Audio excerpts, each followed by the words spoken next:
This is John Paul Rai. I'm coming to you from Tokyo, Japan, and I gotta admit, this case that came out with Evan Rachel Wood and Marilyn Manson is really actually a very deep case. There are people heavily on both sides. Now, I'm somewhere in the middle right now. As it stands, as far as I know, Rachel supports Amber Heard, and for that reason, I would never fully take her side. If she was actually abused, then she should be able to tell that Amber Heard wasn't abused. I'll leave that at that, because that's not what this article's about, but I just gotta say, one of the reasons I'm diving into this is because it's pretty complicated. So this is called Police Swarm House of Marilyn Manson over reports of a screaming woman. Turns out Manson just didn't want to leave the home due to surrounding paparazzi, and this is from February 4th, 2021, so it's pretty darn new. A new report from TMZ says the police went to the shock rocker's house this week after they were called on account of a screaming woman who was trying to get out of Manson's home. Witnesses said they heard a woman screaming about how she wanted to leave, so the authorities were called to his home. Now this shows you how crazy people could get immediately after something breaks out in the media, on social media. Because, as we know from the title, there was no woman in there. TMZ says 4 officers in police cars and 1 police helicopter rolled up to the 52-year-old's home. The helicopter flew above the house while shining a light down on it. This all comes after a half-dozen women came forward to accuse Marilyn Manson of abuse. So I guess maybe they were trying to catch him in the act. Maybe they thought he was doing it right now and they could nail him and prove it. That's possible, I guess. Apparently, the police actually went to the rocker's house for another reason. The welfare check was supposedly requested by a friend who says he had been trying to get in touch with Manson for a few days, but he wasn't responding. However, initial reports stated the officers came to the house after hearing from the witnesses that someone inside wanted to leave, and they arrived there at 6 p.m., but they weren't able to contact anyone inside. So, it's actually a little unclear.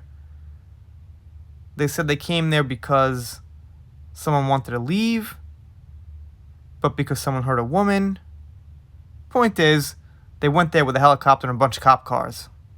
Approximately 2 hours later, the police came back to the house and waited until they were able to get into touch with a rep from him who said the rocker just didn't want to leave the house because he didn't want to be seen by the media who were waiting around his property. Additionally, a report from The Sun says there was a group of people outside his home.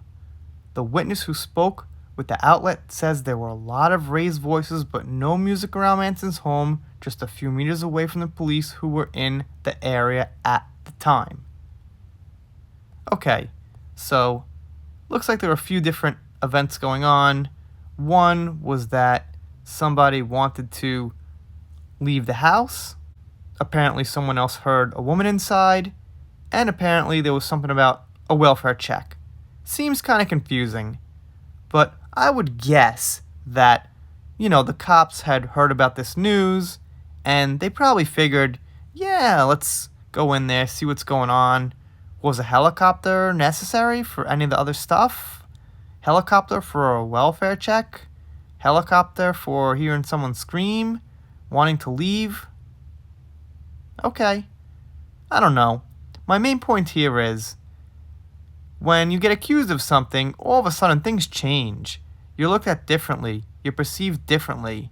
So, whether you believe Rachel or not, that's fine. Like I said, I wouldn't be surprised if he did this because there's no denying things he said, things he's done they're kind of crazy, alright? So obviously, it wouldn't be a surprise if this was proved he was an abuser. However, I don't really like being able to just accuse somebody and they pay immediate consequences without the hardcore evidence. Now, a lot of people say to me that, well, he said this in a book and he actually admitted it. But if you think critically, it doesn't mean what he said is actually true. Just because he said it doesn't necessarily make it true. It means he said it for some reason. What makes it true is if we could prove the event actually happened as it was described and both of them can agree it happened that way. So if I say to you, water is liquid, that's it. It is. If I say to you, well, this happened between closed doors, between two people, he says this, she says this, it's not quite the same as saying, well, water's liquid. We can't just all go prove it. If you're in China somewhere, you could prove it. Water's liquid. If you're in Siberia, you could prove it. If you're sitting right there behind your computer right now, you could prove it. We know it's 100%. That's it. So this isn't a 100% thing. That's why I'm staying 50-50 on it. And like I said, if Rachel's going to believe Amber and support Amber, I would never be on her side 100%. Because look what Amber did. And Rachel says there's 25 million abuse victims. Well, Amber Heard hurt them all because she makes it harder for them to come out. So if Rachel's actually a victim, well, that's too bad, absolutely. But Amber Heard being someone who hurt 25 million fucking victims, I think that overshadows the importance of one victim. That's just my silly little opinion. And hey, it's a touchy subject, I get that. People have sent me mails and DMs and things, been pretty heated about it. You should think this. Look at this evidence. Why do you think that? You're so stupid. She was abused. That's it. Take her side. Then some people like, nope, he didn't do it. It's too fishy. The timing's suspicious. She wants to ruin Johnny's case in Virginia. So there's really two very, very sharp opinions here that go in two different directions. And it's really unclear for me which one to take to heart. I'm still figuring it out.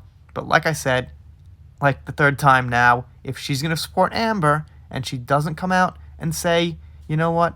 Yeah, Amber's probably the abuser. And look what's going on with Johnny. Yeah, I support Johnny. If she's not going to say something like that, then sorry, Rachel, I can't totally believe you. Because Amber Heard, as we know, for the last year, watching all these channels, that Umbrella Guy, Nerdettes, my channel, Darth News, all these channels, all the events we've seen her do, we've seen her get caught in these lies. There's no denying she's the abuser. So if it takes the intelligence of a farm animal to see that Amber's the abuser, I think that Evan Rachel Wood could figure that out. You guys let me know what you think down below. Doing shoutouts, special thanks, things like that. Click that subscribe button if you're still listening especially. If you don't click it, I'll be sad, but I'll get over it. See you next time.